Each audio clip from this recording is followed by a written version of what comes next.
Hi, world. How come it says we've been live for a minute? That's weird. It says 7 seconds on my end.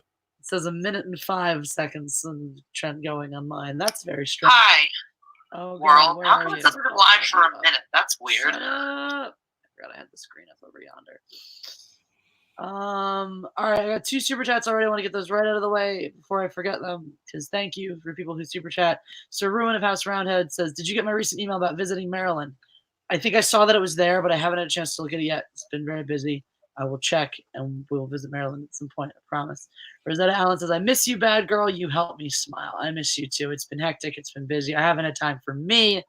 Someone observes I look tired. Megatron95, you're correct. I am. I am tired. I have a splitting headache. I didn't get a chance to put on any makeup to make myself look nice for you guys because we're already an hour and a half late to this stream.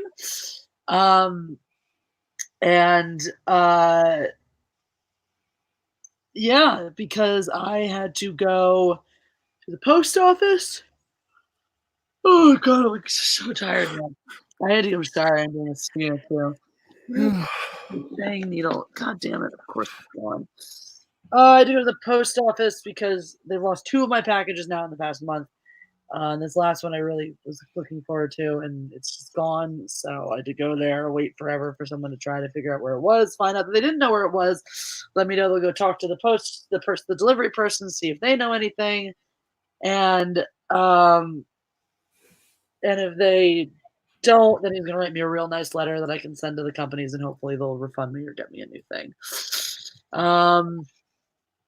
And then just as I come back, I'm like, all right, cool. We're like an hour late for this stream now. I get back here and I get on the phone. I get a call from Wells Fargo, which I never take their calls. I never take a call when it's like, when your credit card company. I hung up, called their number, and they're like, you have fraudulent charges. I'm like, oh, great.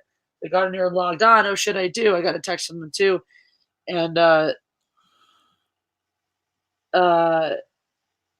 anyway, so yeah, it turns out someone stole my credit card information or my debit card information and charged up a bunch of hundreds of dollars at Target. Rosetta Allen says, "I know you haven't had time. I want to cry for Jesse time. I want to cry for me time too. I don't have any time. So how do you think I feel?" And that's like, it's not a you thing, but that's one of the things that's difficult about this sometimes is that just life, just living. It's like, it always makes it so much more fun because you're like, oh, I have no time for me. I'm dying. I'm crying on the inside. And then everyone else in your life is like, where are you? Come hang out with me. And you're like, I'm dead. I'm just dead. That's where I am. Mark C, thank you for the super chat. You guys going to pass out on stream again? It's possible. Anything is possible. Today's stream might just be Jeff and I taking a nap in front of you. So that'd be great. I could use one. And my head hurts. So you haven't had the most fun day either, Jeff. No. Today has been the worst day of the year for me. If anyone out there knows, I did a comic a couple months ago. Last year I launched it.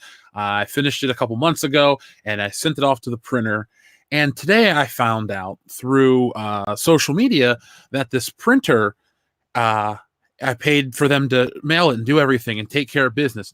And they printed on the back of the book the shipping labels and didn't protect the books and mailed it off, and the books are getting damaged in the mail, and I'm pissed off because this is my comic book. This is the first thing I've ever done. I was really proud of the story, and they do this to me. So I've contacted them. I still haven't heard back yet. It's been a couple of hours, but I'm trying to put out fires online, tell everybody what the situation is, because these weren't decisions I made for myself. I could understand if I made a choice and it backfired, but this isn't something I did, so I'm dealing with that. It's a very disappointing thing, because as you know, Jesse, over Thanksgiving, I told you I got the book done. It's all printed. It's getting shipped out. Everything's great. I didn't see the book. I didn't get my stuff. And I had extra bonus material for the other people with tiers, custom printed bags, all these things I've done, posters. No expense was spared, and then they go and do this massive fuck up.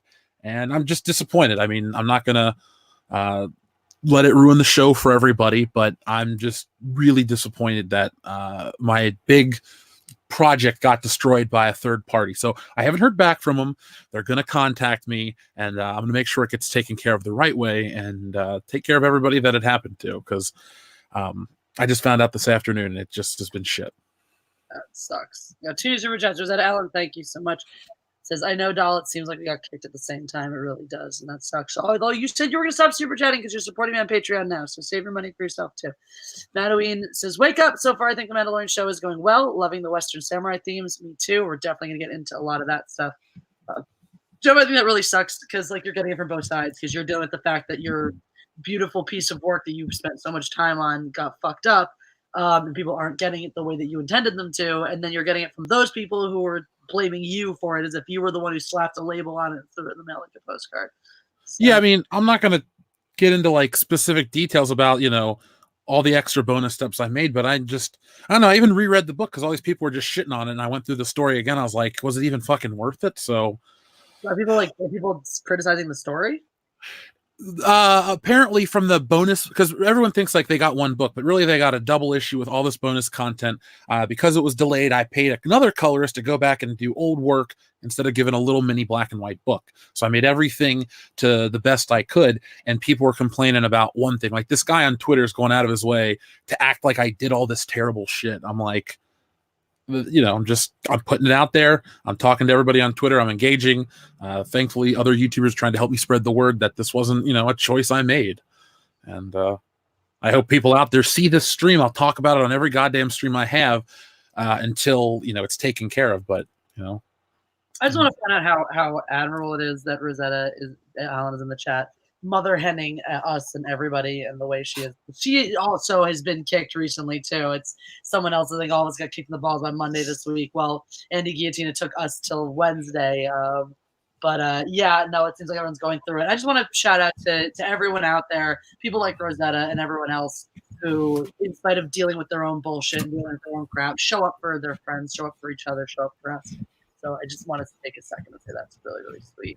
Also, I was looking at your feed, Jeff, and like one person, he went and added, he was bitching about it, was talking about how unacceptable and terrible it is, and he added like Ethan and Jeremy and Gary on it, and I'm like, why are you trying to like slander Jeff to his friends? Like, what's your deal? Because it was very accusatory towards you. It wasn't like, oh god, but like, I don't understand. I don't understand people. Like, what does he think he's going to gain from that? Like, oh, Ethan, whose house we were at last week, is going to be like, oh, Jeff, shame on you for doing this. Fuck you. We're not friends anymore. Like, I just don't get people. I don't either. I don't know what to say. Like I said, I'm going to get it taken care of. But to be fair, I called the company. I saw a tweet at like, I don't know, 3 or 4 o'clock my time. Whenever I text you. Yeah. I saw a tweet, and then I called them instantly. So, yeah, well, hopefully they freaking deal with you, because that's bullshit. They have to, because they made the mistake. They didn't present this properly, and I talked to Keith already. So that's stupid.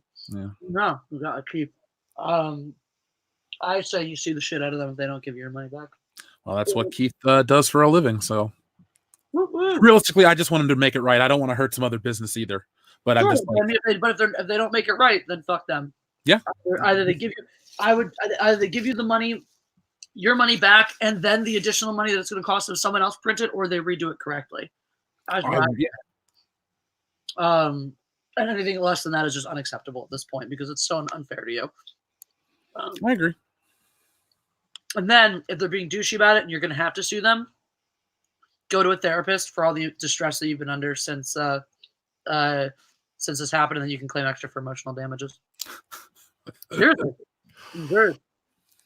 All right. Joshua Tika says, Jesse, I missed you. You deserve some sleep. Shout out. Thank you, Joshua Tika. You're a doll. Sky Smith says, hey, Jesse. Hi, Sky Smith. Sky Smith is awesome. Good to hear from you. It's not bubblegum on this guide. It's candy. Oh, that candy. Yep. My peaches and my shoelace licorice. Those peaches were delicious. They are very happy. So the Mandalorian, we're halfway through season 1. What are your overall impressions of the whole show itself? As a whole, I think the show is very, very good. Best thing Disney's put out in terms of Star Wars.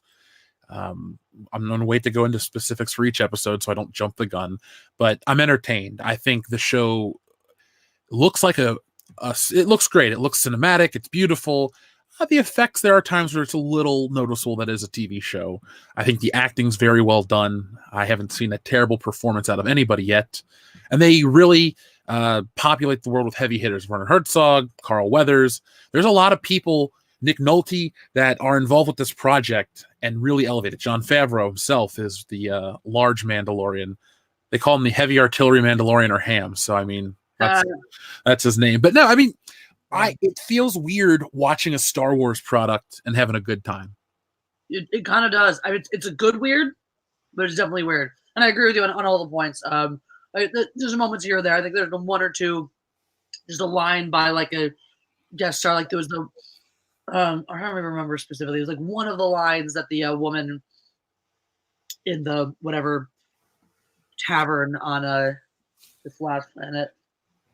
The one of her lines to me was like, but aside from that, yeah, everything is has been really high quality and very, like, for the most part, largely cinematic quality. I mean, really, you could throw this up in a theater and be happy watching it there. Like, definitely been enjoying it a lot. But yeah, no, I'm with you on all those points. Casting has been solid. The writing has been mostly on. I do see the writing. I think when it comes to the actual writing, I'm trying to decide which episode was the weakest. Because I think I know we have a lot of feelings. Episode 4 as a whole piece is the weakest, but there was just a whole big section in episode 3 that was 100% expository dialogue, and I don't. I feel like Favreau did such a good job of avoiding that up to this point. And I guess at some point it's like, okay, all this backstory, you know. So I think it was a good thing for him to do, to introduce the show and like only tell us what we needed to know and not get into that unnecessary exposition, and even weaving the exposition in clever ways. Episode 3 is really the pivot point for the show. You know, it kind of turns in a whole new direction from there. So I think he felt like, oh, you guys need to know this stuff now. And he just sort of went like, oh shit, okay, well, let's just have her tell you, you know, the Mandalorian chick just tell you everything you need to know. So Hunky Chunky Funky Monkey says Baby Yoda plus trash compactor equals me happy. Oh God, that is an unpopular. Even your mom loved Baby Yoda. I know. Even my mom, who hasn't cared about Star Wars in forever. I don't even cared about Star Wars.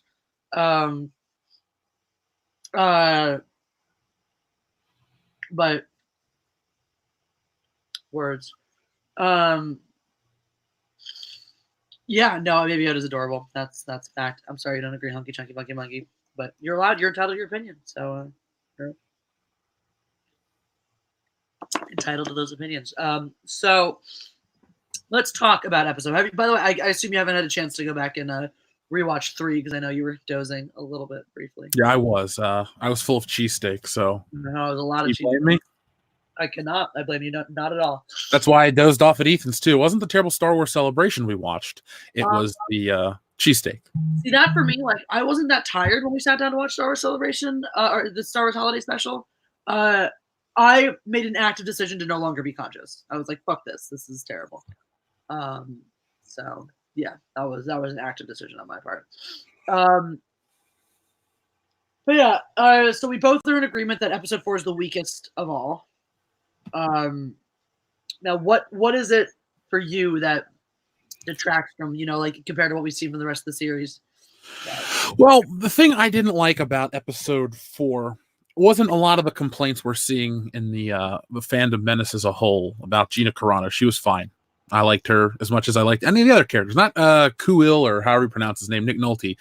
I didn't really like how it kind of just brushed over, like, oh, there's this band of warriors coming to attack. We're going to train for a day, and then we're going to fight them off and win. To me, that's like Rey, how I bitch about Rey. She fights off the main bad guy of the new Star Wars trilogy with zero training. It has nothing to do with what's between the legs, what's not between the legs. The problem is there's no build. Darth Vader almost killed Luke the first time he fought him. Just like glossing over this stuff pisses me off. You got to have a proper build, and I know it's a TV show, but there are ways you could say, oh, we have a couple days, you could write it into the script whatsoever, but they chose to say, oh, we trained for a day and we came out on top. And it didn't even look like they did too much they had too many casualties from the ATST. It just felt like a lot of it was glossed over to see an ATST, and we're supposed to go, oh my god, it's like Return of the Jedi, you know? Well, that was also another thing too, is like we watch people get dead. Maybe you watch them fall down, because they only had, remember when it was like, oh, you have 20 people. It was like, that's it. Their village is like 20 people. So it's not like you had tons and tons. We didn't see some big like mourning the dead funeral scene. So did just nobody die in that episode? It's like George of the Jungle. Nobody dies in this show. They just get really big boo-boos. Yeah. I just felt like it was such a waste of the ATST, you know, and a lot of, because all things considered, the episode just felt very low stakes, you know. Shogun Orta put it well. All icing, no cake. It was a very low stakes episode. It seemed like, no, that's kind of, it's each episode really only has one big event. And I don't mind that, kind of the way it is. There's a lot of slow build. There's a lot of easy pacing, and you have one big event. So when your first one, your big event really is him, is right at the end, is breaking into the compound and getting Baby Yoda. Your second one, the big event is him fighting the space rhino. Yep, the Mudhorn. The third one, which by the way I thought was a solid name for Space Rhino. Your one big event in the third one was him stealing Baby Yoda. And in this one, that fight really wasn't your one big event, because if you think about it, all the other big events had a bigger deal to do with the rest of the story. Who's it?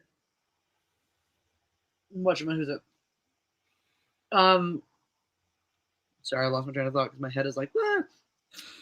You know, all the big events are pivotal to the story. You know, yeah. Discovering Yoda's power, Baby Yoda's power, which I believe is a large reason why he feels indebted to him. And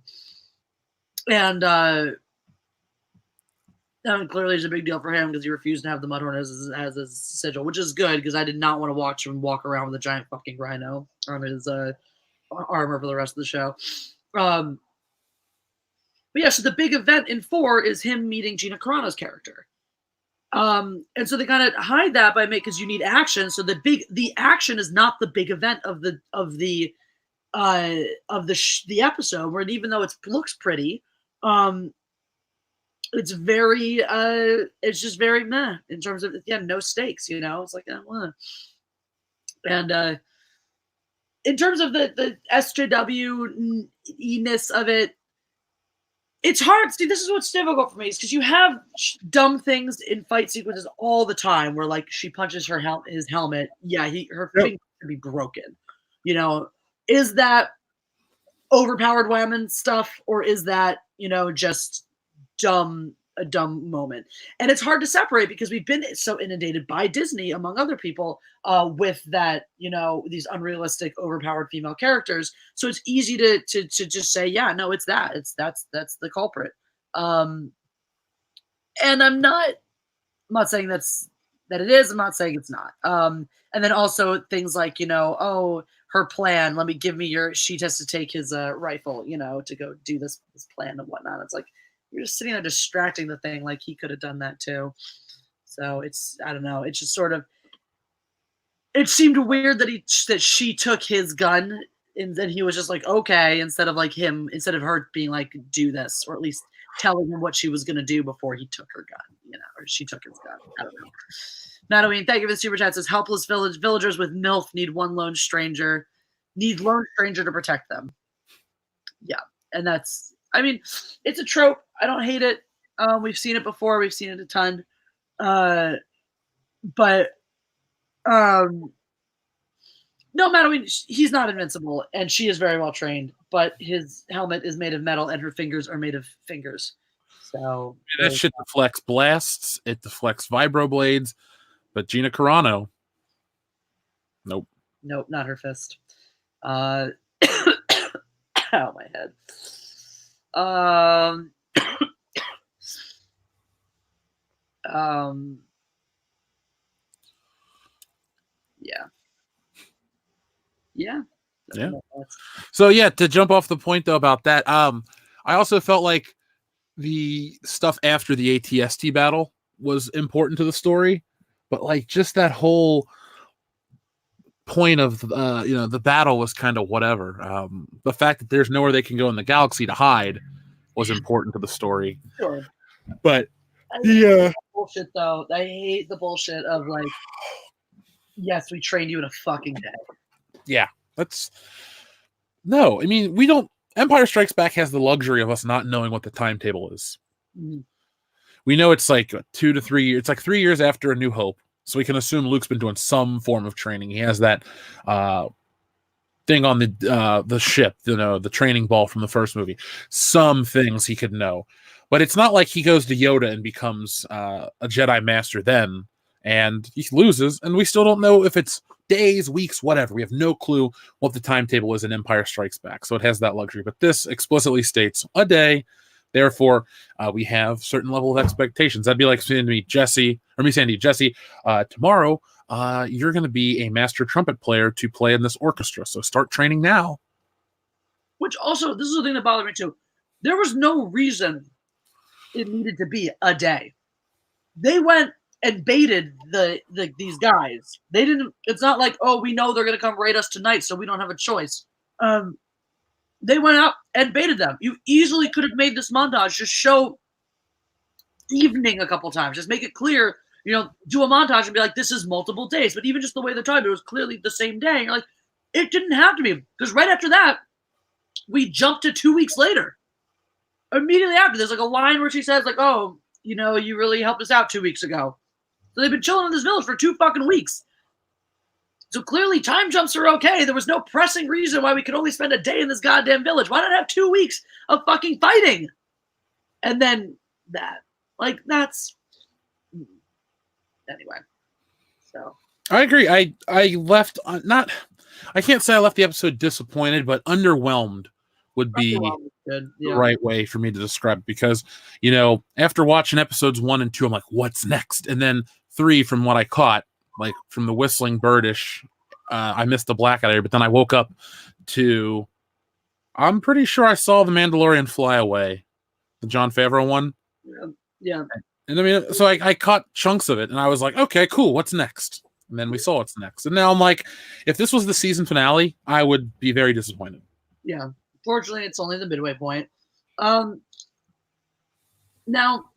yeah. I honestly think I might have been happier if he'd left Baby Yoda there. Same. I don't need Baby Yoda to be the focal point of the entire fucking show. I mean, the show's about a Mandalorian, not about Baby Yoda. So, I don't know. I think there's a lot more that could have been done.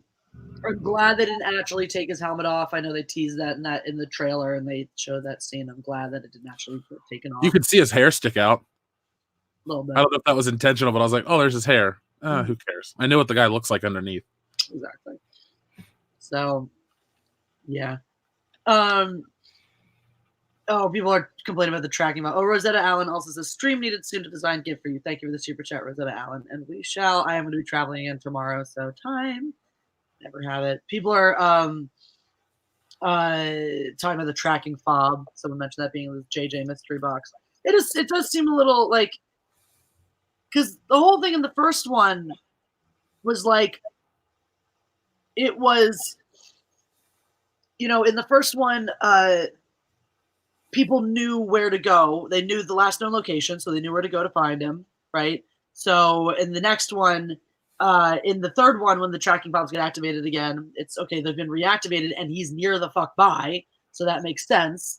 But yeah, it does seem a little like, how do these fobs work that they can just let you know what planet to go through, planets away? I don't like that. So I don't like it either. It doesn't seem to make sense because it seems like the whole point, like when he gets the tracking fob, the whole bit about him only getting a handful of digits and a handful of little bit of information was that it was going to make it so much harder to find. So how is it, unless they've got all of a sudden have new information now on it, it's not logical. It's not like galaxy wide GPS or anything. It's just something that when you're close to the mark activates, but it doesn't. I don't know. I don't understand. I need some more information on how this thing works, because it seems a little bit ridiculous. I agree. I don't necessarily like the tracking fob introduction into this show. Yeah, I could have been okay with it, except it appears to have sort of limitless power. It's almost like the sonic screwdriver, except with wood. But I actually like sonic screwdriver. I do like sonic screwdriver. This one just seems like it just seems like it's a really great Deus Ex Machina, option of like, and we found you using a tracking fob, and that of course once you give it that much power to find people and things. Now, if you can't just find anyone anywhere at any time, you need to justify why not. So, I think the writing got, I don't know if I want to say lazy, but it just didn't feel complete. And that's one of the things I'll say about episode 4 too, is I wonder how much is writing versus directing, because you could have stretched that montage over multiple days. That could be a directorial choice. There wasn't anything super necessary in it. So I don't know. I mean, it could have been a choice to make it one day instead. Rosetta Allen, thanks. It's disturbing Jeremy got to my streams before you. It's Jeremy. He lives on the internet. I don't. Oh, and guys, if you haven't pressed the like button, make sure you do so. We are at 57 likes with 67 people watching, so we need more impressions. Those are rookie numbers, folks. Press. Why didn't the First Order use a fob to find Luke? There you go. Ask the important questions. So yeah. Why didn't Disney write a better movie? Have you noticed though, when a Howard goes to direct the Star Wars thing, it's not that good. It's not the worst thing you've ever seen, but it's disappointing compared to others. Definitely. Most certainly. Yeah. So there were some things that I definitely think you could chalk up to the directing. Obi-Wan 27883, thank you for the super chat. Tracking fob equals OP equals Mary Sue Gadget. Well, seems like it. Is our Mary Sue Gadget. But yeah, no, I'm curious to see where we go from here, because that's the other thing too, is those are, this is now, I completely forgot what I was going to say. Completely forgot. It was in my head. No, only now at the end do you realize, everyone, you're okay. We have 4 more episodes. We're halfway through, and up until now we kind of knew where we were going, and now we're in the wind again. So yeah, I kind of want to jump back to the point you made about Baby Yoda. I really wish Baby Yoda would have lived with that thing, and the man, because is the whole thing the protection of Baby Yoda? Yes, but I thought it was just going to be like a nice mid story point ender, and then we're going to have a bigger threat or. I'm cool with the Baby Yoda character coming back in if we went into him again at the end of the first season, or even in the second season. Yeah, having a bigger part. I like the character. I just don't need the whole everything. I don't need everything to be about Baby Yoda. I'm almost worried. I don't know how. Well, let me take that back. We do know that the Mandalorians produced a different way, how they can do like effects and certain things. Yeah. Real time. I'm not saying this is the case, but I feel like this show, either Disney had the foresight or something, but it's like as soon as the internet reacted to Baby Yoda, there's just more of him. Yeah. What if the internet hated Baby Yoda? Do you think they would have trimmed him out a little bit? We wouldn't have had the sipping the soup scene. Like I said, I like the character. I do think it's cute. I don't have any problems with it. I don't know. It's going to make the last 4 episodes seem very redundant if it's just Mandalorian protecting Baby Yoda, and then something has to happen where he pays the debt or does something. Mm-hmm. Yeah. All right, Rosetta Allen is taking off. Goodbye, Rosetta Allen. Bye. But yeah, no, I'm with you. And I do think, I mean, It's not even effects rendering. It's just, talk about cutting. I'm sure, especially if you're real time rendering, if you're doing your real time effects. What? Hold on. This is more fun. Well, while you're looking at that, Okay. what? Unclear if this is real or not, but there's a report of an armed man with a rifle right near my apartment building. Okay, lock your door. It's locked. Okay. I'm away from the windows, but that's terrifying. That is very terrifying. I'm just going to notify my Sherman Oaks friends as well. All right.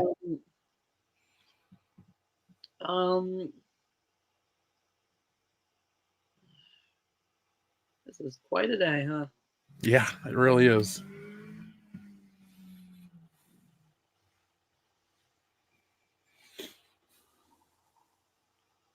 Great.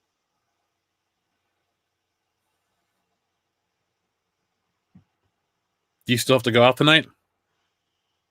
It was a fucking dude with a gun running around my neighborhood. I'm not going anywhere. I'm saying I wouldn't go to your original work plans. I may call out of that anyway. I'm not feeling great. So, well, I'd tell them what's going on, and I'd stay until you got to go. Do you have to leave? Confirmed one way or the other. Yeah. Yeah.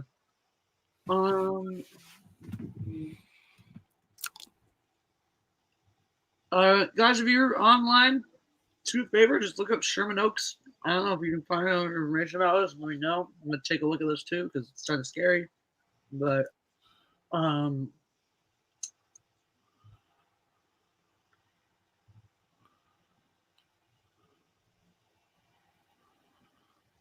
let's see. I looked up Sherman Oaks in the news. I'm just getting like all kinds of rain.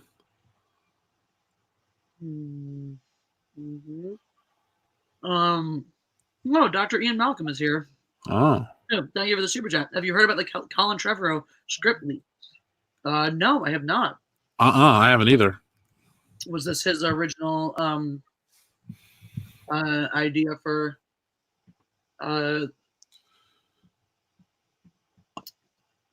whatchamacallit? Maybe I don't know what script this is. It was his original Star Wars something. Maybe. What's this from?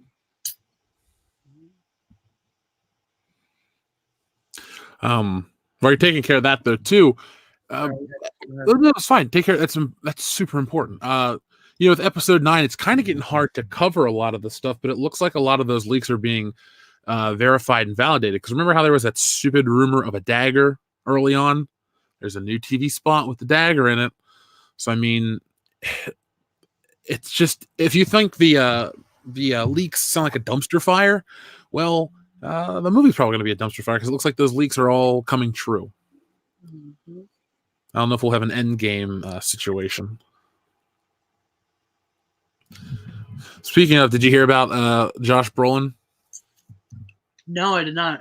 So he was trying to do this thing where you basically sun bleach your taint, and he burnt himself. Ow! Yeah. Why was he doing that? It was too dark down there? Weird. Yeah, weird is the right answer. I just don't know why, one, why you would do it, and two, if you hurt yourself, why would you tell the internet? Yeah. I enjoy that about Josh Brolin. He's just like, I did dumb shit. Here you go, internet. He doesn't seem like a man with much shame. Might be why we get along. Well, he was in the Goonies, so he has my respect. Is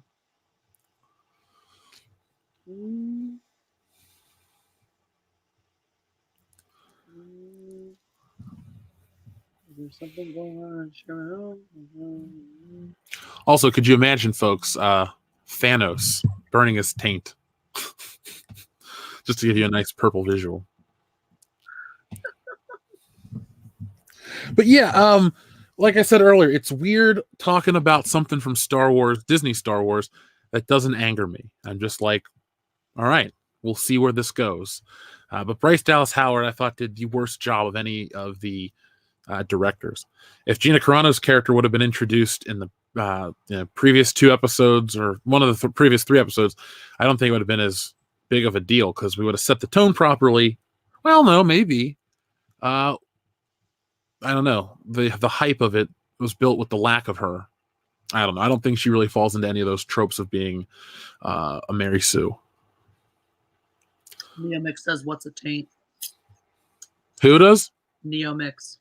It's the skin between your, in his case, your dick and your asshole. And Josh Brolin burnt his by putting it out in the sun. Ooh. Oh well, that's Hollyweird for you.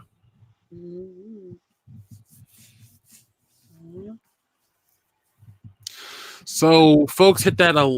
Press the like button on this channel, correct? There we go. Last night, apparently, there was somebody with a gun in Sherman Oaks. They found the gun, but I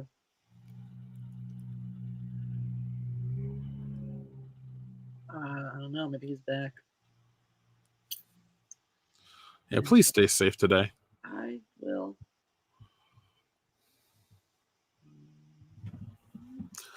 This is like the worst day in the world to stream.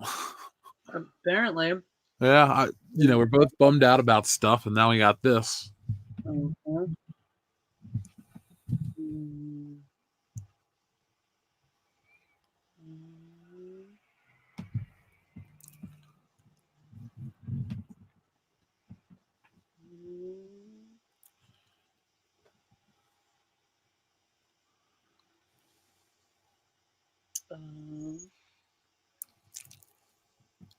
We're going to tell the listeners about all of our fun during our travels.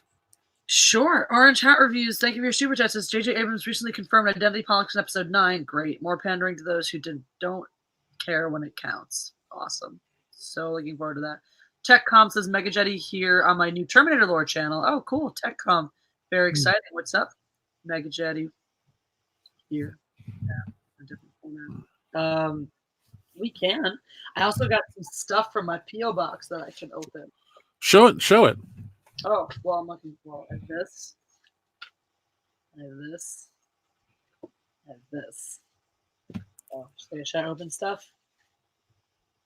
Should I open things? We can talk about it. Yeah, so I got to take Jeff to meet my family last week. Yeah. Exciting. My family seemed to like him well enough. They were great. I'm gonna you tell the story. I'm responding. Ethan responded back to me, so just keep telling the story. Well, let's see. I've got that's cute. I got a holiday card from our friend. It's Jason, aka Dixon Cider. Oh, I knew that's who that was because he never changed his icon. Yep. Man with the colorful last name. Oh, Dr. Ian Malcolm clarifies, thank you for the super chat. More accurately, information regarding his episode 9 script. Not good, but sounds better than what JJ has. Well, yeah. Colin Trevorrow, I trust him a little more than JJ at this point, I think. Hope your holidays shape up to be hugely happy. Aw. Oh, boy. Okay. Wishing you and Jeff the very best for the upcoming year. Just don't let him squish her. You know how to squish me. Can't promise anything. Uh-oh. This is for my Build-A-Bear pony. Huh. Now it can talk. I need to fly. This is way too boring for me. Oh my gosh, oh my gosh, oh my gosh, oh my gosh, oh my gosh. It needs to be about 20% cooler. I can clear the sky in 10 seconds flat. Oh yeah, that is awesome. Another great feat of heroism. I thought she was going to say another great feat of heroin, but you know. All right, there you go. And now my pony can talk. I'll go put it in my pony eventually, which is up there, but on the heated blanket right now. I also got this from Macy Van Dusen. So a nice envelope with kitty cats on it. Oh, thank you very much, Jason. My pony appreciates that greatly. So He's very excited to learn how to talk. I did have a hunch of what was in there because I put something on top of the package and it made noise, and I was like, sounds like my pony. Owner says, I think Jeff should do damage all of his comic book right now. I'm seeing tweets and YouTube videos by anti-comic skaters cashing in on it to try to discredit fandom and CBS. Those people can suck it. They're being retarded. What was that? Apparently, people are being shitty out. People are jumping on this as an excuse to be shitty and being like, Fandom Man, it sucks. It might do to make like a quick, just record yourself on camera, just being like, look, this is what happened. I just found out about this. I'm as pissed off as you are, and I'm going to do everything I can to make sure you get the product that I promised you. I'll do that tonight. I would do that. But yeah. But yeah, for those of you who are asking about it or unsure about it, like, this is not Jeff's fault. Thank you. It's not like Jeff was like, please send out this book that I worked for a fucking year on, drawing every goddamn day to make it look as beautiful as possible. Please send it to people in shitty condition. This project that I've worked so very proud of, please let it to people in a subpar manner. That's completely idiotic. It's absolutely insane to suggest that, to remotely think that Jeff was in any way okay with this happening. Why would I even do that? Even if what would I benefit? Why would I ever want to send out my own thing destroyed? Anyway, it's just a shitty printer who now, in my opinion, owes Jeff, at the very least, all his money back and the money to print it elsewhere, or resends it all out for free with better protection, because that's just bullshit. That's just absolute garbage. So, also, owner, no, it's not time to end the stream and go rush into an apology video, because Jeff didn't do anything wrong, so you can shut the fuck up, because it sounds like you're just trying to stoke the fire and be a big part of the problem as well. But yeah, I think it's important to get out there and talk to people and be like, hey, this is what's happening, make sure everyone knows what's up. But it sometimes suggests like Jeff did something wrong and has some obligation to run out and appease everybody. And oh my God, it's, tell them all, pander to them. No, he's as much of a victim in the situation as you are. So, I mean, the minute I found out about it, which was this afternoon, I posted that thing and I called right away. And I didn't yell at the lady because the lady was just the one that answered the phone, but I told her my situation. She's like, well, leave your, she gave me the voicemail to the guy and I left him all my information and my order number. And I just didn't hear anything back yet. So, I mean, this has been a couple hours. I've only found out about it this afternoon. So I'm not the one that's hiding from anything. No, for me, the reason to make this video is because it'll garner a lot of sympathy and get a bunch of views. So. Well, like I said, I just want to get all my shit right and get the right book out to the people. Because, like, how I was, we're doing the shirts separate and stuff in the posters. I went and had special custom bags printed for the shirts and all this extra shit. So it's not like I'm cutting corners anywhere. Right. Above and beyond, as far as I'm concerned. If anyone wants to complain about it, they can stop it. Anyway, look at this holiday card I got from Macy. Aw. Warmest wishes.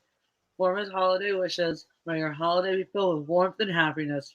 Merry Christmas, Jesse. Happy Hanukkah, too, from Macy. That was very sweet, Macy. Thank you. And I got his box. Oh, it's in the box. I really enjoy them. It's nice and soft, too. A lot of chili stickers you get is like hard. Impossible to do that. It's perfectly soft. It's magical. Guys, you do a press the like button. We're at 79 likes, which is less than 100, which is my minimum threshold. If I don't get 100 likes on per like regular long live stream, I kill myself. So every time it hasn't happened, I've killed myself. And she's a ghost. You're the ghost that haunts your parents' house. Yeah, right.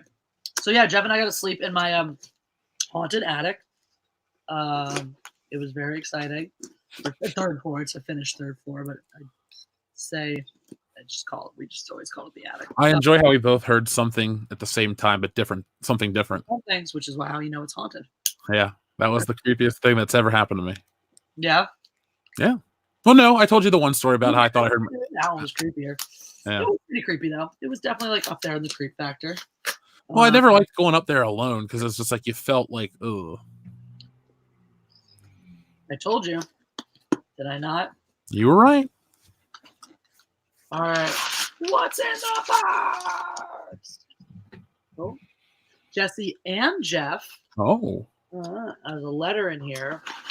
I always like to take the thing out first, though, because sometimes if you take the thing, if you read the letter first, it tells you what the thing is. I like to surprise. Oh, the Jedi Academy trilogy. There you go. Ooh. By Kevin J. Anderson. Star Wars Legends, unfortunately. Jedi Search, Dark Apprentice, and Champions of the Force. Thank you. Let's find out who it's from.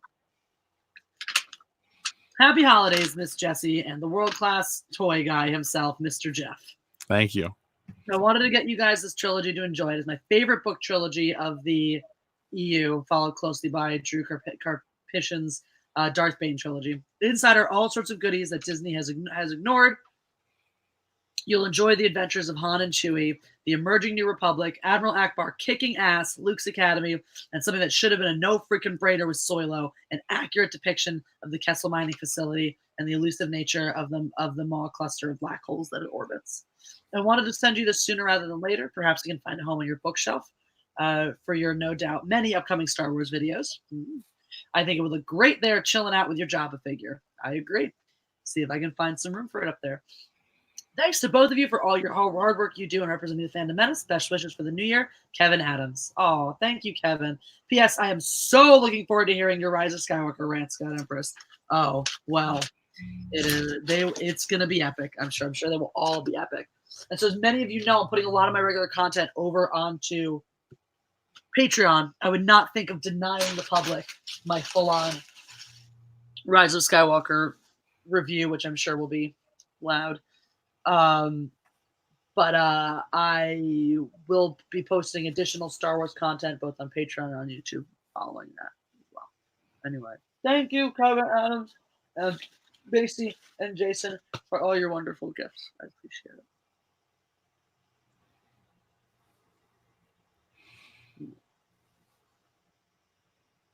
So you're going to read these to me at night when I'm laying in bed? Mm-hmm.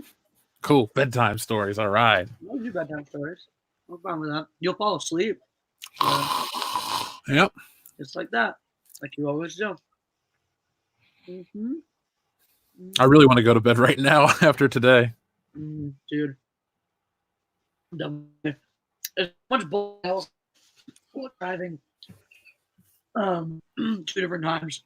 So maybe I just stay in. Maybe it's time to just call it a day. Be like, today's over. Just pack and fly tomorrow. I'm just glad we didn't have any of this shit happen to us yesterday. Right? Today was just a good day.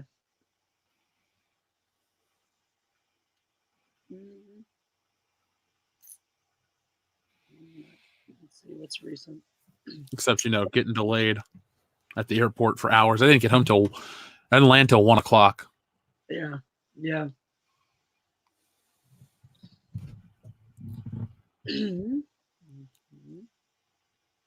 I didn't get to bed until after 2 because I got home close to 1. Had to get my shit done here. Had to go over to Kelly's. Got to see my kiddos. So of course I had to spend some time saying hi to them. And then I got to bed. Finally. But yeah. Go back over there tonight. See my loves. My littles don't look that much bigger. Thank goodness. Well, I don't hear any sirens. And I can't find anything else. Good. I don't want there to be any problems.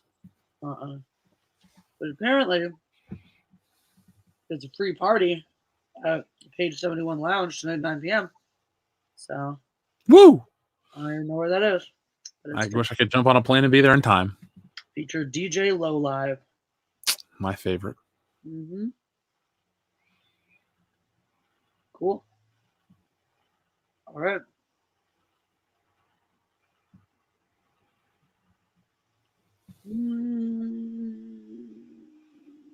Yep.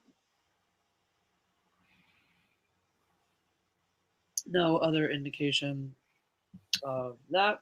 So hopefully it's not real.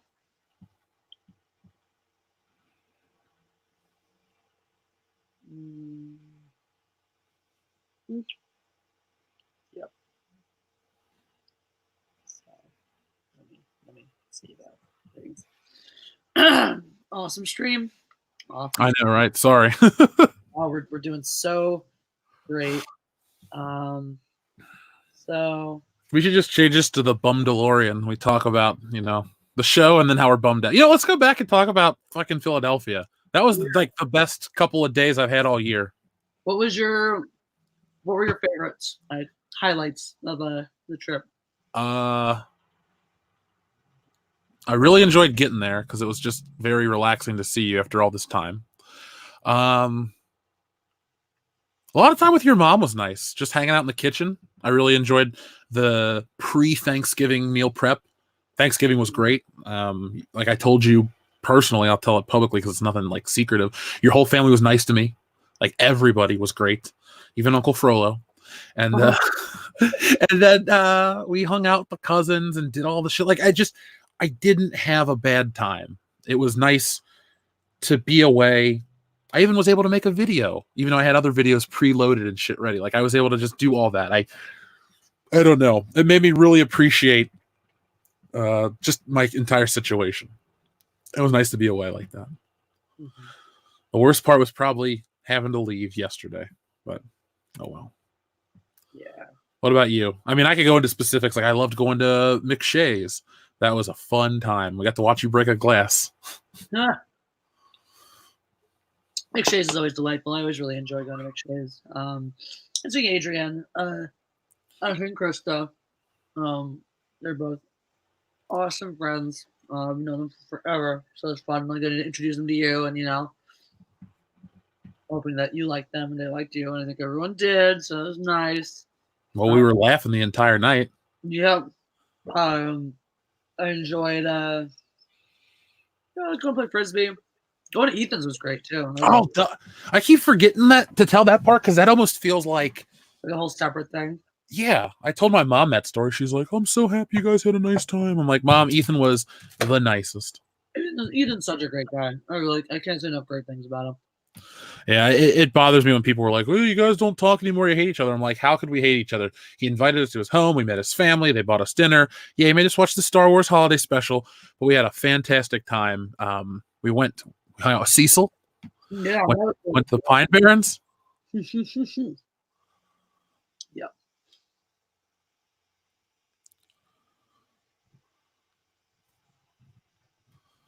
Yeah. Yep. What about you though? Besides Ethan's, what was your favorite part? I really enjoyed McShay's. I loved that just the whole day of Thanksgiving, which was also my birthday. So that was cool. And yeah. The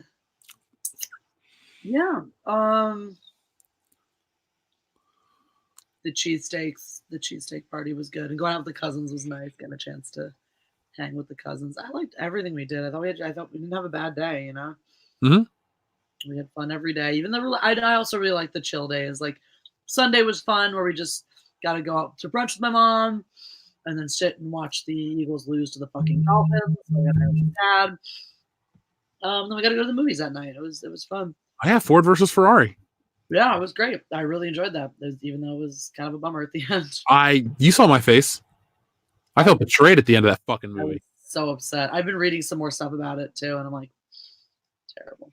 Like I was so, like, when he got to the end of that race, I was like, cool, this is a true story. This is awesome. This is life, really, telling something motivational. And then guy tries to make the right decision, gets really fucked. I almost tweeted at Ford Motor Company, like, I'm never buying one of your cars after what you did to Ken Niles, but. Yeah. I wonder how Ford feels about this movie, actually. I don't know. Like, what their official company statement is. I think they should apologize. I do too. They should exhume Leo Beebe and fire him. Yeah. He seems like a cunt wad. Yeah. Folks, holding a grudge is never a good thing like that. Holy shit. Mm-hmm. I hope that after Ken Miles died, that ate at him for the rest of his life. I hope so too. Ken Miles was not like the saint guy, but he wasn't, a piece of crap that deserved to have his stuff ruined. I was reading about him on Wikipedia, and he was actually one of the things he was known for was his his courtesy on the track as a driver, like not doing douchey things as a driver. So he was kind of eccentric as a dude.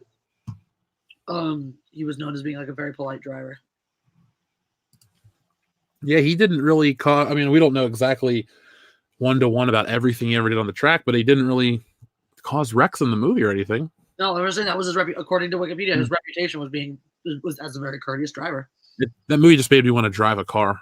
Right? Oh God. Yeah. But I also don't want to blow up. Oh, I don't want to blow up either. I'm getting used to my new phone. It's weird.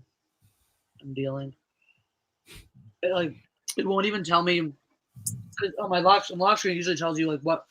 It just says new message. Now it won't tell me what it is unless I've unlocked the phone. But I look at it, I show it my beautiful face, the facial recognition, which is weird.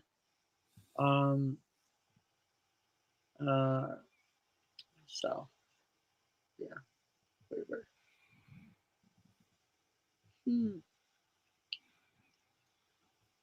Anyway, yeah. Orbital not needing somebody to go. Anyway, super chat. Cecil secretly a Mandalorian, can't remove his mask and all. Oh no, he removed his mask. We saw the real Cecil. Second time.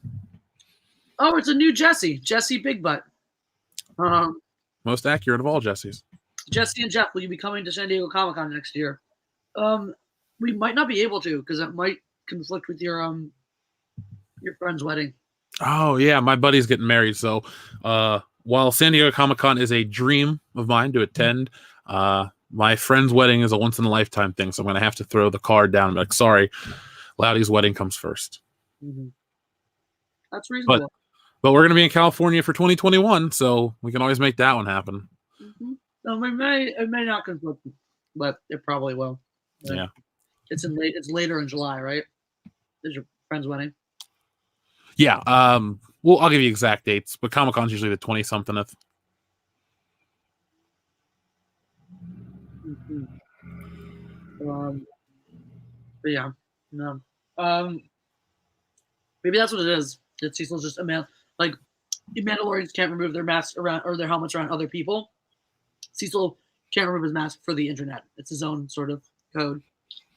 It's just the way. This is the way. I really enjoy that thing. You enjoy what? That's becoming a thing. Yeah, and I have spoken. That was the first one. I have spoken. Yep. I really fucking liked that character. The thing is, I actually wrote a long review for the Mandalorian's first 2 episodes, and I just never turned it into video format. I guess I should do a longer. Maybe I'll do a halfway mark. Or no, I feel like if I don't get it out soon, it'll be too late. But I don't want to bore people with my thoughts on the first episodes. I'll just do it the right way. I'll do it my way. I like that. I did it my way. I did it eBay. Randomly, does Cecil almost revealed his face yesterday? Yeah, Ethan almost doxed him at his house. Ethan's like, "On my stream, I'm running. Cecil's your mask on." He was totally about to flip around and show Cecil's face. He was like, "Oh shit!" So, yeah, it's real, dude. Yeah, it was. I don't think anything could have made that night better. That was fun. I don't know either. We almost stayed over and drank like heavy. Almost. I think if Anna was there, it would have made it better. Well, I mean, yeah, but I meant for like the current company that was there.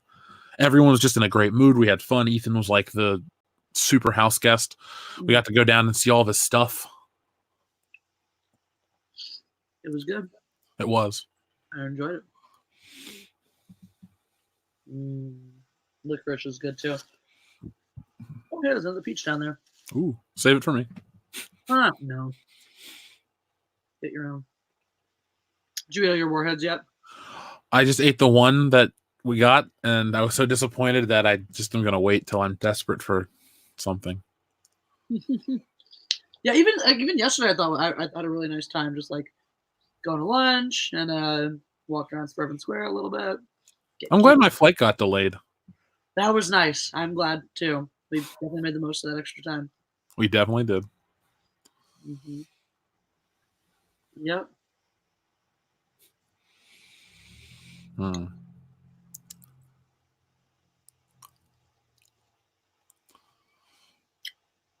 Sorry, folks. Wow, we're just making dumb faces at each other. I know. The energy level is off the charts. Mhm.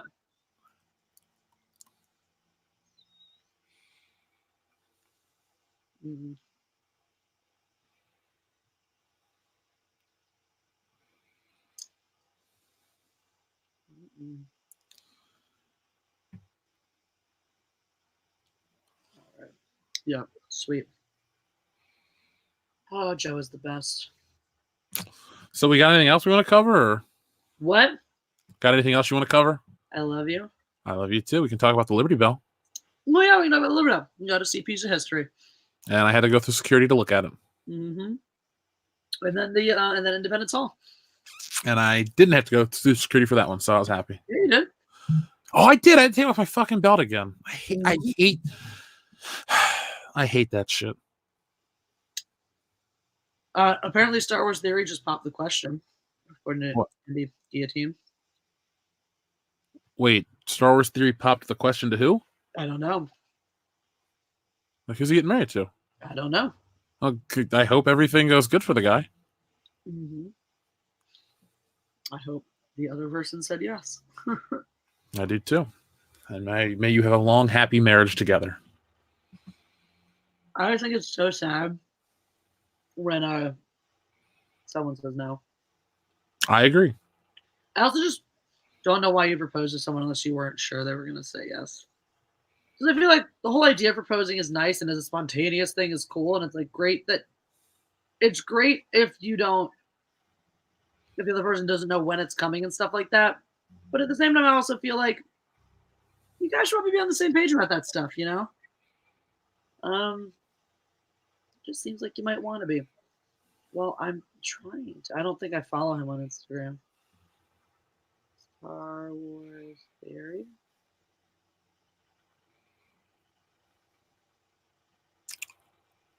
Mm-hmm. Good for him. Did she say yes? I'm assuming so, since he posted about it on his Instagram. But he also didn't. I guess you got to go to her Instagram to find the ring. Maybe you'd think that he'd. Tag her in it. Yeah. Oh, are they in LA right now? I think they're in LA.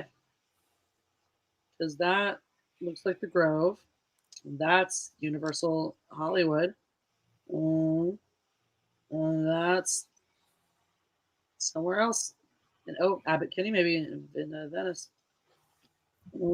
That's a really unflattering picture of him that he should take off his Instagram. She looks great in it. He looks like a bald woman in it. So, but good for him. Hooray. Yeah, so proud of you. I'd imagine it's a scary thing to do.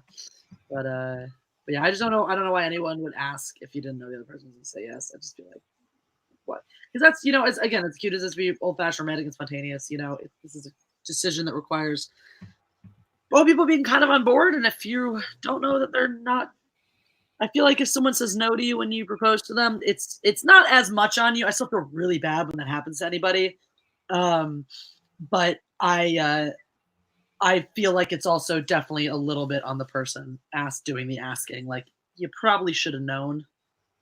Like, you probably should have gotten some sort of indication that was going to be a yes before you spent all that money on a ring, a nice proposal and shit like that.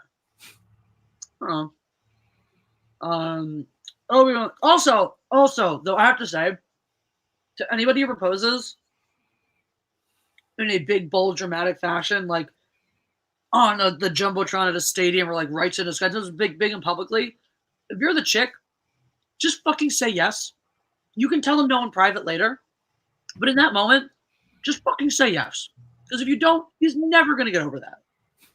Just be a human being in the moment, and later on, if you want to be like, look, baby, we need to talk. Fine. Fucking say yes. And those are my feelings. Anyway, Obi-Wan 2 7883 says, thoughts on Yoda species aging. It bother anybody. Thank you for the super chat. So what? He acts like now. Yes, yes, and no. Uh, because we don't know anything about the species, you could technically make up all of your own rules. Um, you very easily could, pull a whole like, well, their infancy lasts for like infancy through toddlerhood lasts for 100 years, and they become fully physical mature in the next, fully mature adults in the next 50. Sure, okay, you can do whatever the fuck you want with it. He can walk around by himself and use the fucking force, but he can't talk. Okay. Since so little's known about your species, you kind of have wiggle room to do whatever the fuck you want. But if we're saying like Yoda's 900, seemed like he was probably on the older side for a Jedi, right? Baby Yoda reads is about 2 years oldish in 50 years. Because every 100 years is roughly 4 years. 36 is not that old. The equivalent of being 36 is not that old. Now, again, how long does it take the species to reach full physical maturity? Maybe it only takes 100 years, or even if it takes 200 years to reach adulthood level maturity. Now, once you've stopped aging, or once you've stopped growing up, maybe the aging process happens much, much slower. So those next 700 years are just years of observation and getting wiser and growing your power and whatnot. It can work. But yeah. So, Midnight Luna's here. Never asked his wife in public, but he asked me before to ask her what she thought about marriage. 3 months later, he popped the question. Nice. And Zach Blackfire's here. It says, all hail the God Empress and Jeff. Thank you. And guys, make sure you press the like button. Have we gotten to 100 yet? 92, guys. Press the like button. Oh, we can do 8 more. Make sure I don't have to kill myself, please. And thank you. Please. I don't want her to die. I'd be lonely. It would be sad. I'd put liquid paper on a bee. What? Never mind. Okay. So, yeah. Mm-hmm.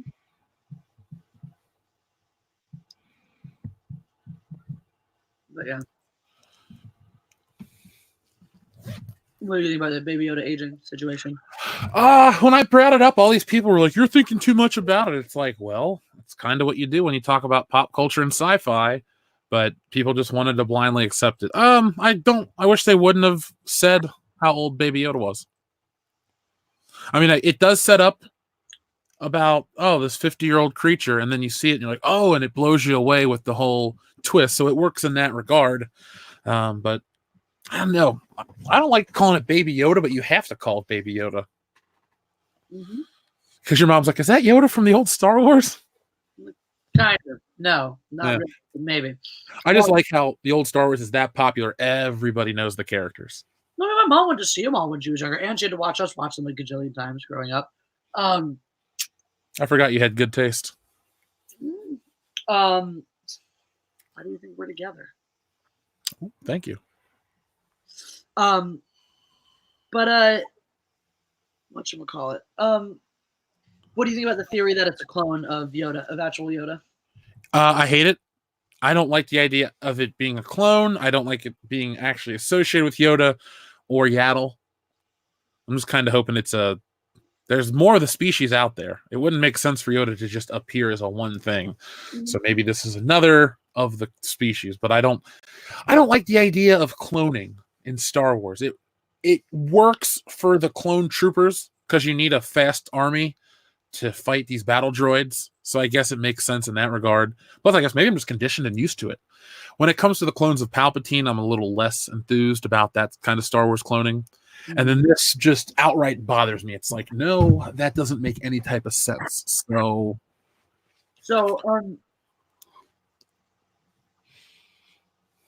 are all of Yoda's species just naturally ridiculously force sensitive? We've seen 2 in Star Wars, and they're both Jedi Masters on the Council. So I'm gonna go with I don't know. Not because that does alter the lore a little bit too. If you have I mean, not terribly. I don't think it's anything like.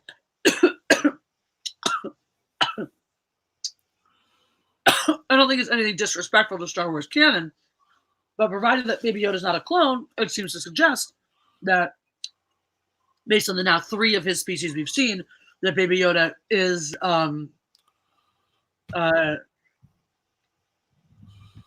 his race is naturally force sensitive. Yeah. Which I actually think is an interesting concept. I don't hate it. I don't necessarily know that I don't like it. I like it depending on what's done with it. I guess I could like it. Is what I'm Yeah. Billy Cross says, "Do you know Mecha Random 42's real name?" I do, actually. Yep. Do you know? Yeah, she told me in person. Oh, did she?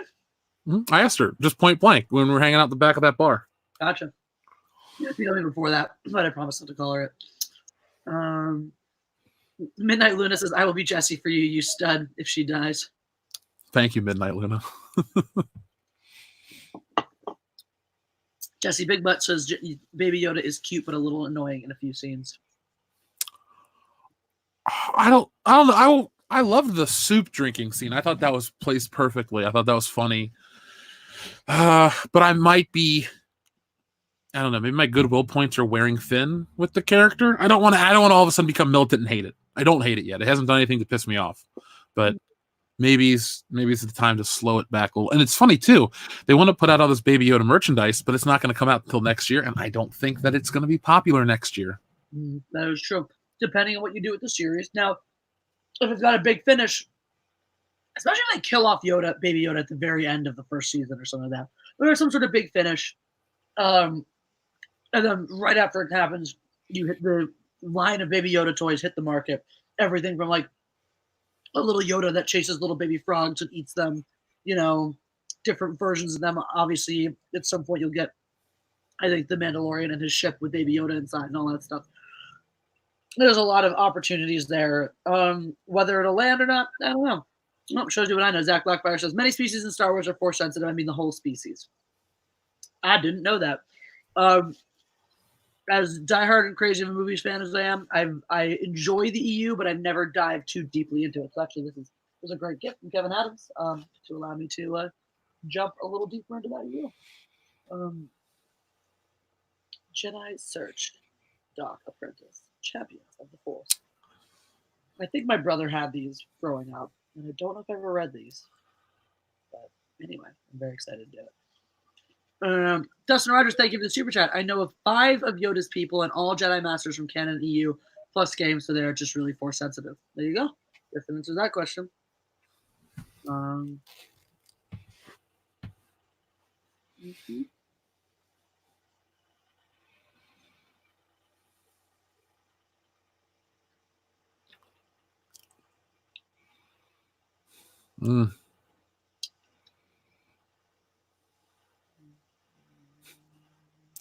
Awkward silence.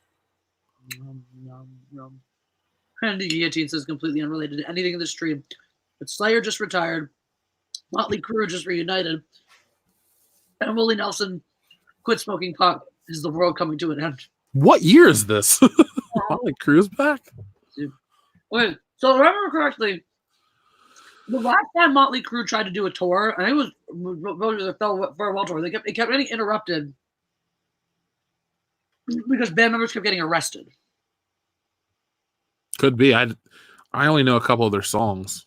I like them, what I know of their songs, but I just remember hearing about that on the radio. They kept having to postpone the tour because they kept getting arrested, or at least got arrested. Somebody got arrested once, and it. Anyway, I wonder why Willie Nelson quit smoking pot. The world may never know. Aw, Torben Rebuild, thank you for the super chat. "Merry Christmas and New Year. Night night. P.S. Jeff, please sing for her. Love me tender." I have to look up the words. Well, you can sing something for me in the meantime. If today was a better day, gladly. You could play me some songs. Back to Ohio. No, you could play the Star Wars theme like you played over Thanksgiving break. On your favorite new instrument. I know, my favorite instrument. No, we'll sing Christmas carols to each other. Silent night, holy night, all Is calm, all is bright. night,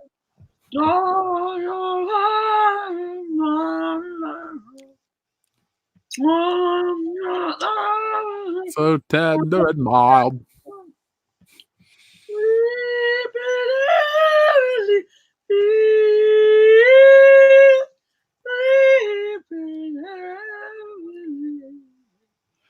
We could sing him Psycho Killer like we did the other night. Oh, Psycho Killer. Guess this way. We actually sounded pretty good. Well, we were drunk, so We harmonized. It was nice. yeah. It's just a fun song to sing because you literally scream. Mm-hmm.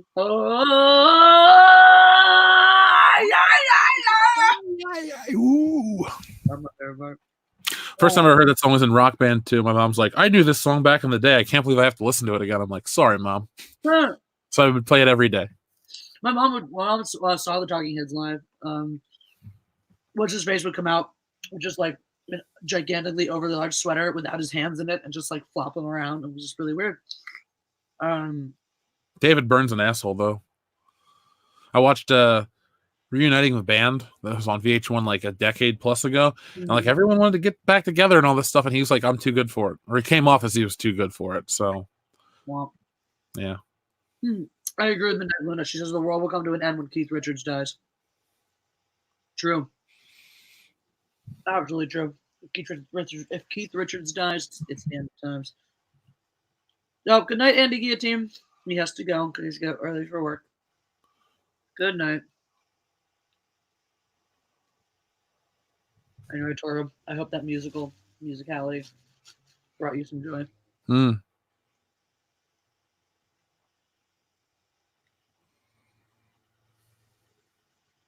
Well, I'm pretty sure that there's no shooter. I kind of want to be like, is there any alternates? Because I can't find anything. But, you know. Pork, I know I'm Jewish. I was saying Hanukkah songs. There's like 2. I mean, no, there's more than there's the dreidel song, which is really annoying. I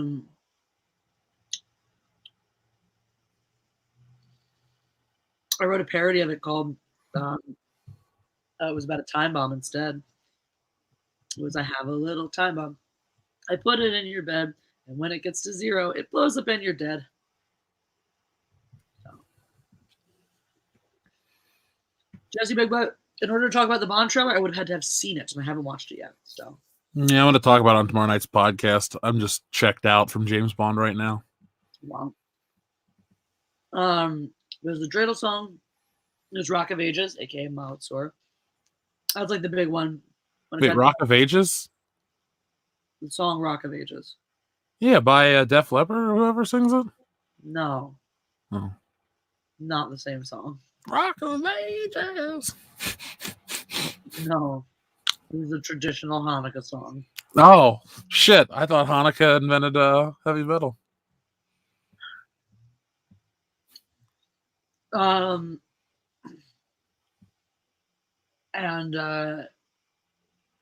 Yeah, there's the Maccabee song. It's just the names of all the Maccabees.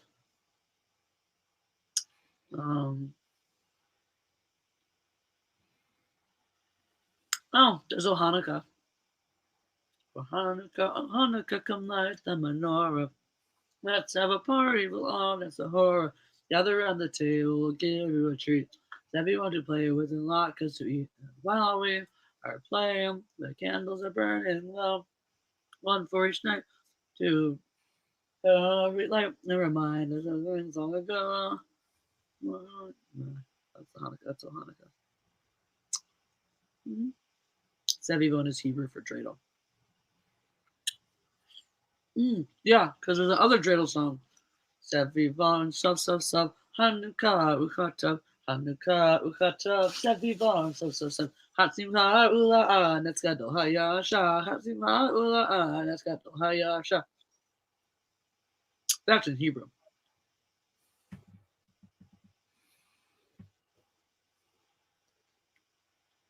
Netzgadol Hayasha means a great miracle happened there. I was not aware of that. None of the dreidels you play in Israel, there's a different letter because it's Neskadol Hayal, whatever means here instead of there.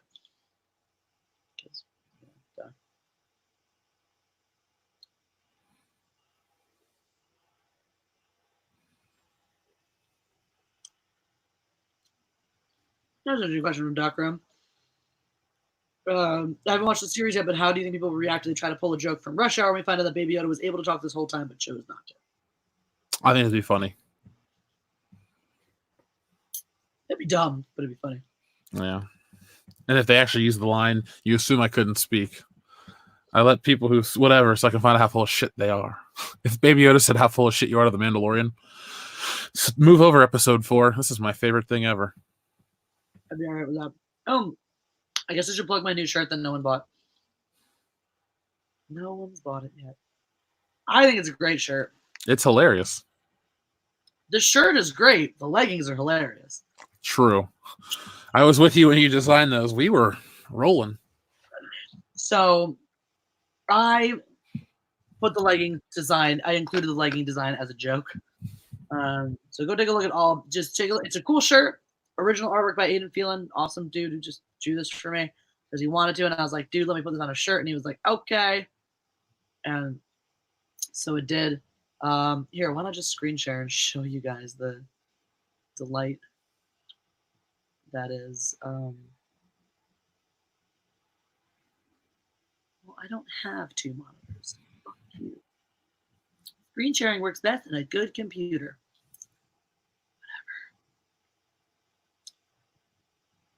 Anyway, here you go. You have to add it to the stream, right? No, oh, there it is. Okay, so there's my shirt. You should all buy it. It looks cool. Go over and oh, wait, what? What is that? Where did it go? There it is. Okay, so there's the awesome design. You can get featuring the long sleeve because 'tis the season. You can also get a woman's long sleeve if you're a woman or know a woman. If you know. You know. You can get it on a mug. You can get it on an iPhone case, which I think is pretty cool. It doesn't work on I think it was the Samsung case was the other option because there's a thing written with my face on it. You get tank tops. I don't know why that one's displaying the back, but you can get back. It says Mindless Entertainment on the backs of all of them. Or you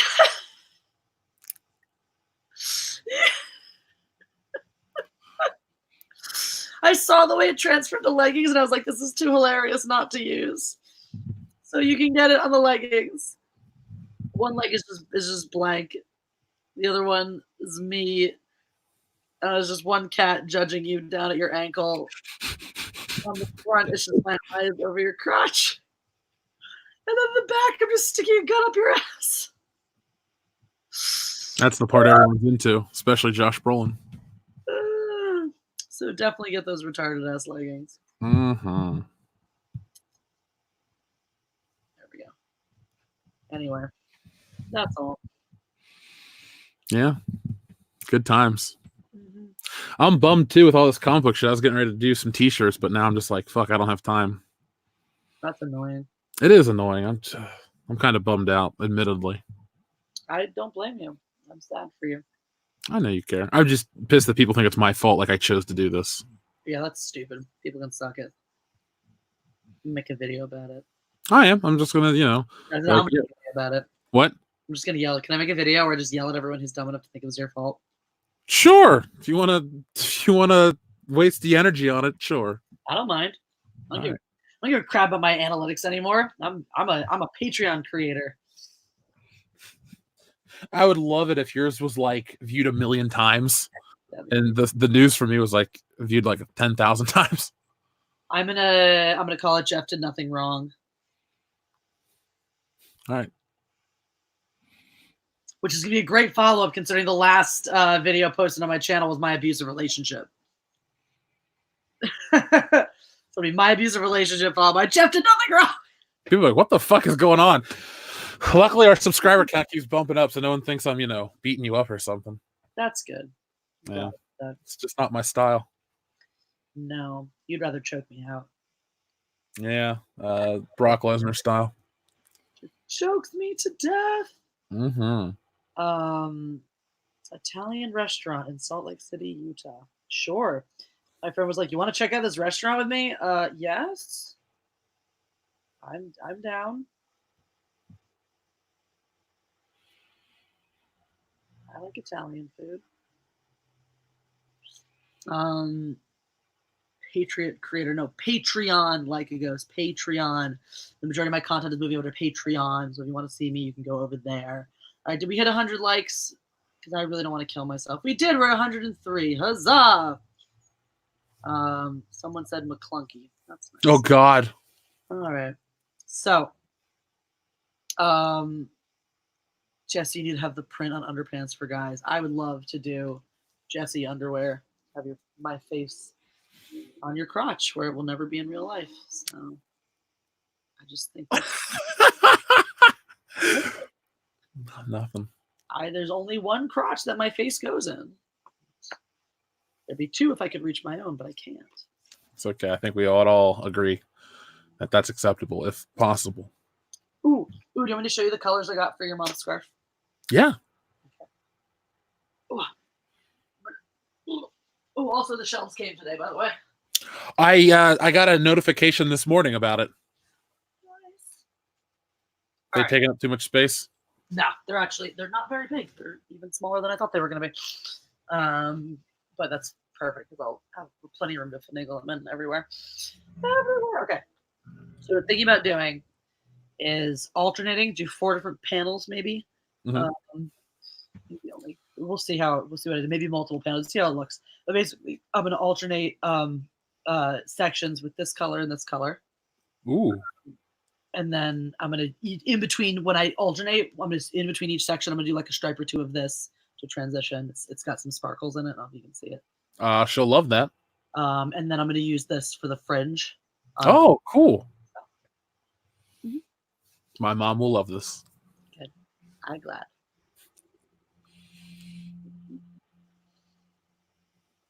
So I need to work on that soon because scarves take a while. So. And it's 22 days away. Yeah. Jesus. Mm-hmm. I got so much to do here. I'm not even gonna let this comic thing get me down. You got too much going on. Dude, I gotta do all the regular videos that I do. And I gotta completely finish prepping the house to receive the Jeff. Yeah. Well. I'm glad you don't take the gift of Jeff very lightly, so thank you. It's a beautiful gift, and I want to make sure that I'm prepared to receive it. Well, people think this is so mushy, but this is cheering me up. Good. I'm glad you're cheering up, and you deserve to be cheered up. And you thank you. All the love. All of it. I love you. Well, now we're getting mushy. Should we go take this off air? Yeah, I guess. I don't think the people want to know about the personal stuff. I mean, I'm sure they do, but they got to pay for that. That's on Patreon. We should do like a super mushy Patreon stream. Be like all the stuff you don't get to see. Or we should do like an unlisted YouTube stream, but you have to pay like $50 to get the link for it.